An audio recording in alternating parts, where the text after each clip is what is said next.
PowerPoint presentation. This frame here is actually a picture of what I thought would have been my second book, Miracles in the Life of Ordinary People. And I'll tell you the short version of this story. I used the same publisher as I used in the publication of my first book. I didn't see any reason why I should have used any other publisher. They did an excellent job.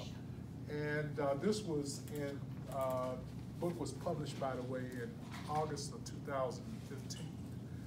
And in much of 2016, I spent writing Miracles in the Life of Ordinary People, which is another non-fictional book about true stories about people's experiences. And by October of 2016, I had finished the manuscript. I sent the manuscript to the publisher.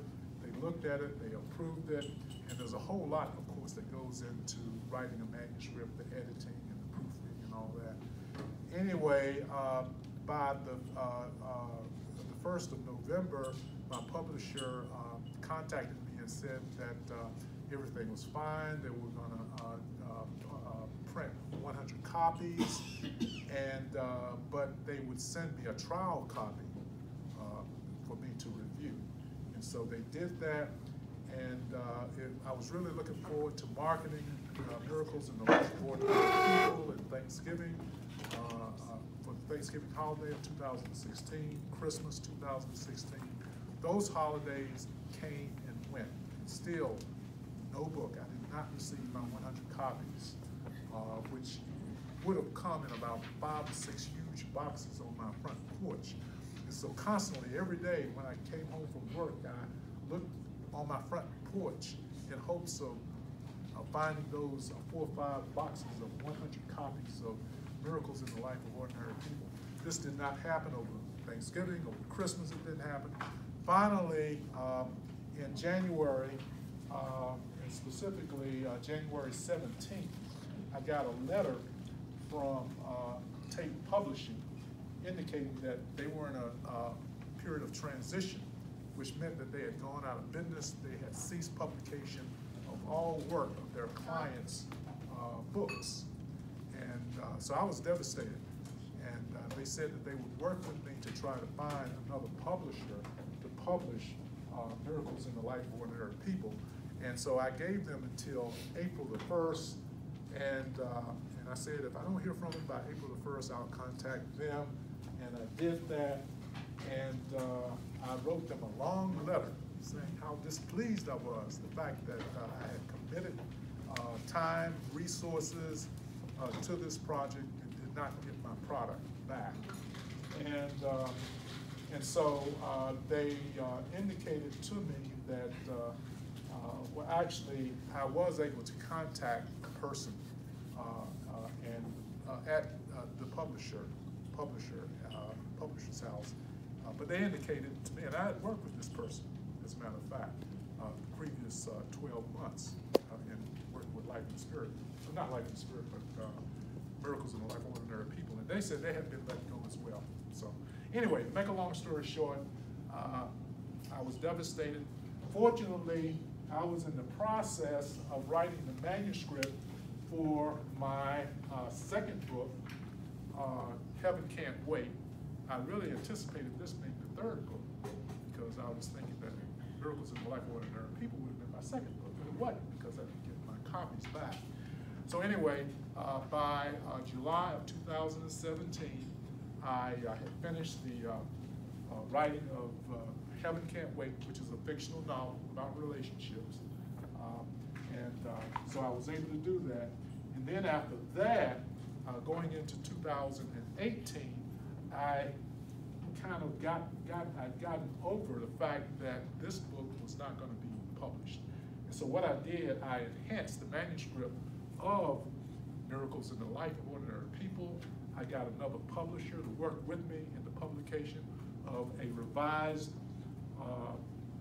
copy of a revised edition of Miracles in the Life of Ordinary People. And he suggested that I change the title's name to Miracles in the Lives of Ordinary People. And And so this is what was produced by September of 2018, this year.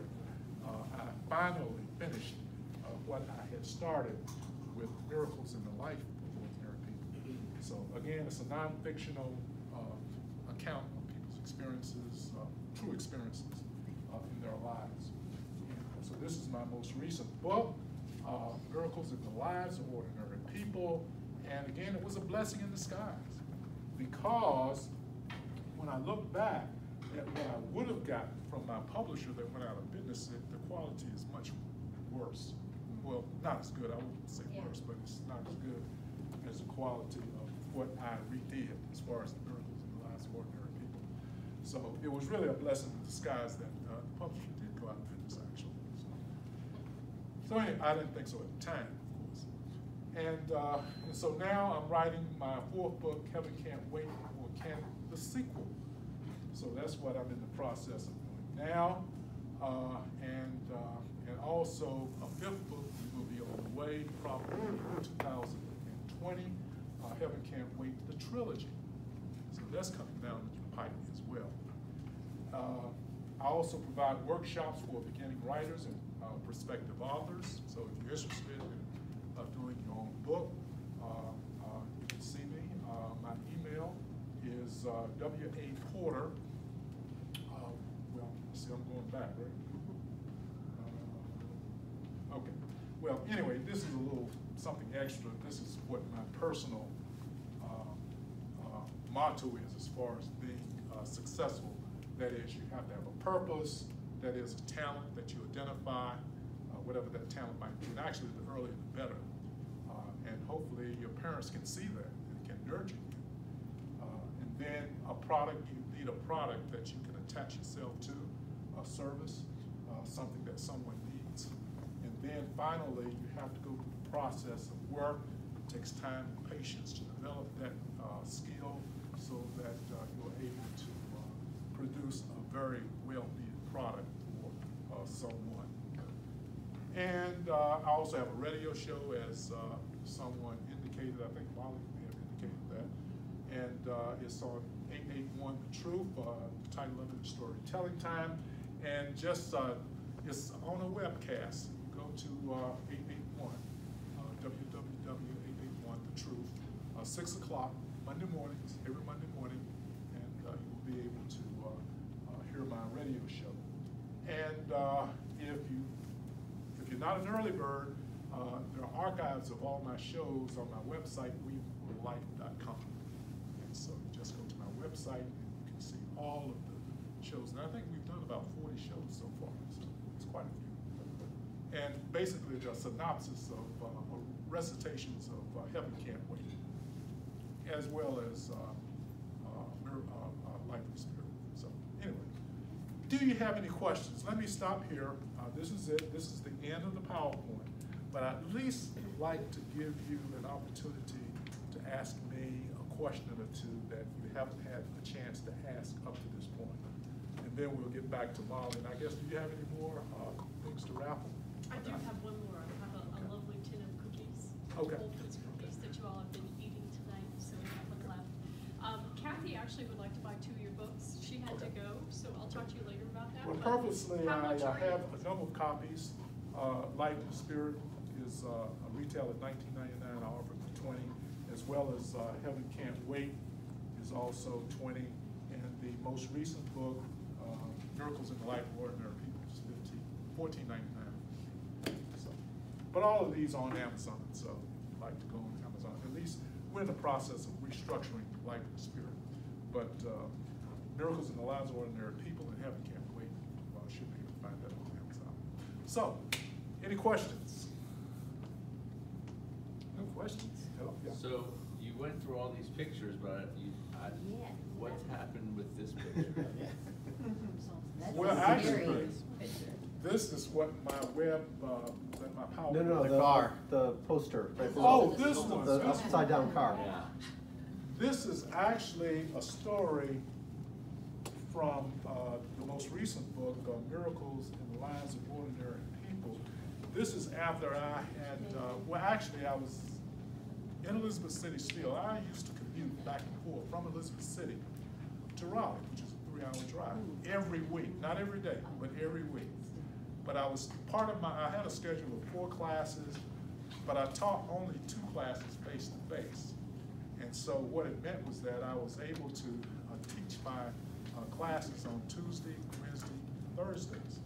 And so when I finished my teaching on Thursday, at I believe it was 11 o'clock, so that afternoon I would drive back from Elizabeth City to Raleigh, and I stayed Thursday, Friday, Saturday, Sunday, and Monday. And then Tuesday I would drive back to Elizabeth City in time for my 11 o'clock Tuesday class. And I think I had a Wednesday night class as well.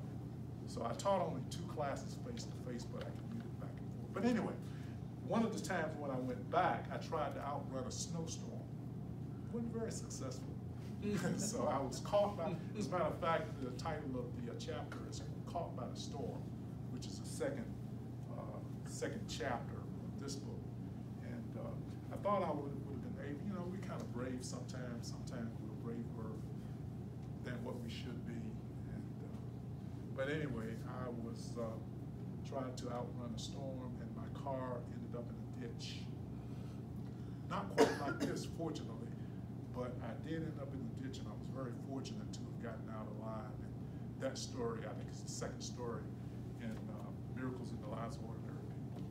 But I did see a lot of vehicles turn upside down in ditches on my way to Elizabeth City that day. So I was very fortunate that my car did not do that. Because can you imagine your car sliding on a snow-covered road, turning around totally, and ending up on its top with you in the vehicle with about at least 1.5 to 2 feet of water in the ditch?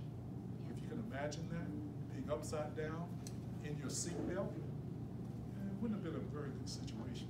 I kind of had nightmares about that for the next 2 weeks. So anyway, that's what this picture is about. Any other questions about anything? Now, usually I get a lot more questions than this, but anyway, that's great. Well, it's good seeing you all. One more question. Yeah. Do you osteoload?